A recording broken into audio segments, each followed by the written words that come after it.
In response to Dr. Paul Krugman's article in the New York Times on Monday, October 5th, 2015. Today's one of my daughter's birthdays, and it is titled, Enemies of the Sun. Now, that should have had an exclamation point against it, and it sounds like that would be a nice song, so to speak. Dr. Krugman brings us back to early 2001 when Dick Cheney of the Bush and Cheney administration had a energy summit. And in that energy summit, he brought all of his friends from Big Oil because, remember, he was the CEO of Halliburton for a number of years before he became vice president.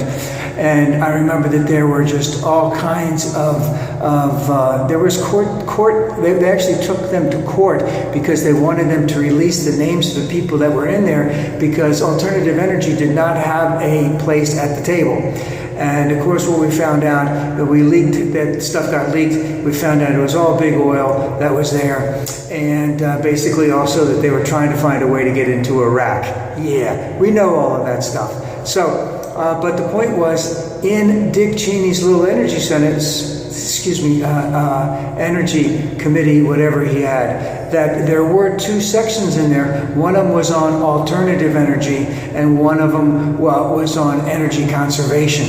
And of course, what's not to like about that? But the way it is looking with at least two of our Republican candidates for president, even though they're just in the bottom of the top five, they seem to be probably more so the ones that will end up becoming our nominees, whether it's Bush or Rubio. Of course, it may not, but they put out their energy policy, and they are going 100% lockstep in line with big coal and big oil. And of course, what we have here is a confluence. We're at the point of a paradigm shift, and that shift has already started. And that shift is to solar and wind and other renewable alternative energy sources. And we used to sort of think funny, we used to sort of humor ourselves with people who are trying to save the planet with solar energy. But now solar energy is big business. Its costs have gone down considerably. Its capability has gone up. The same thing with wind energy. Its costs have gone down considerably, and it's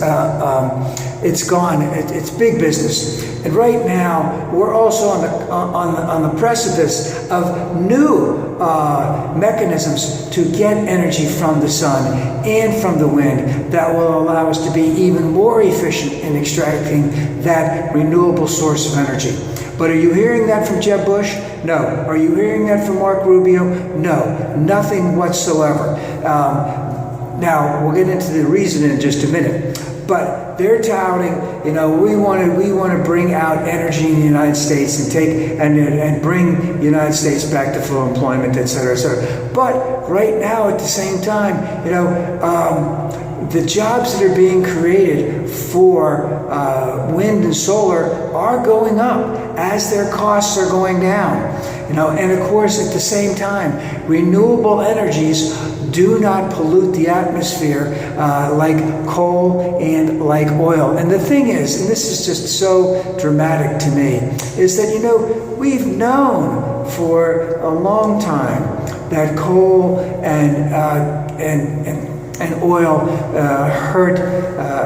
polluted the environment. We've known that for a long time. We can measure the particles in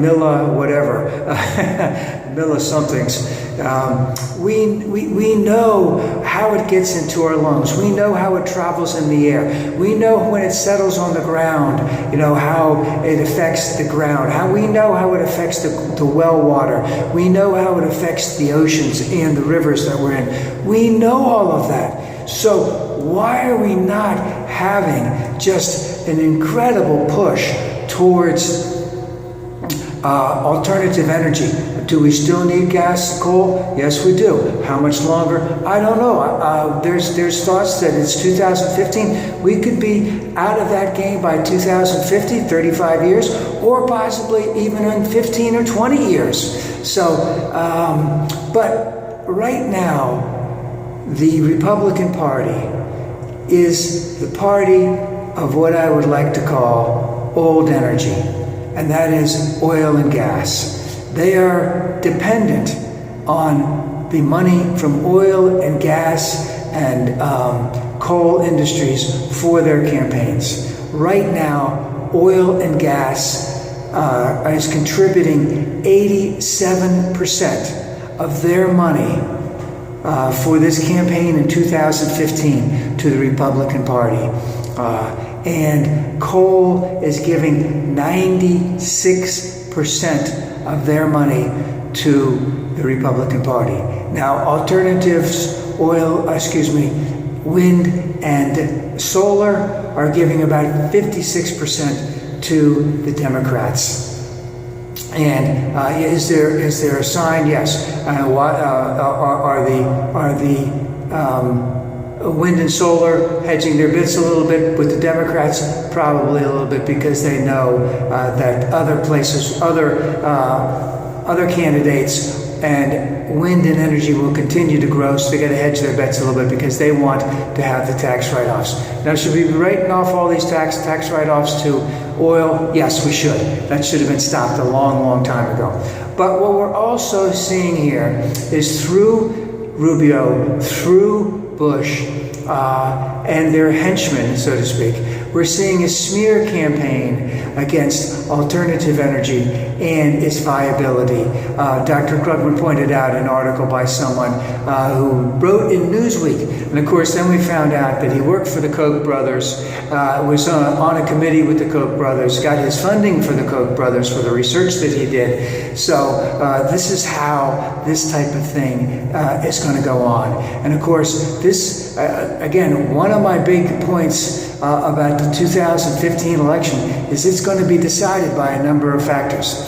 And right now, my position is that we are not going to elect a Republican candidate who is not for gay marriage. We're not going to elect a Republican candidate who is not for, does not believe in global climate change and the need to dramatically and drastically change the way we get our energy sources. Those two, what were the other ones offhand? I can't remember. It's early on Monday. Who wants to increase the minimum wage, who wants to tax the rich. Now, those are things that none of the Republicans want to do. But, you can have a lot of, and I saw it out there, I've seen it out there quite a bit, about how increasing the minimum wage is going to decrease jobs. That's not true at all, but I understand that they can make a big push for it and a lot of people will believe them. But not so with with wind and solar.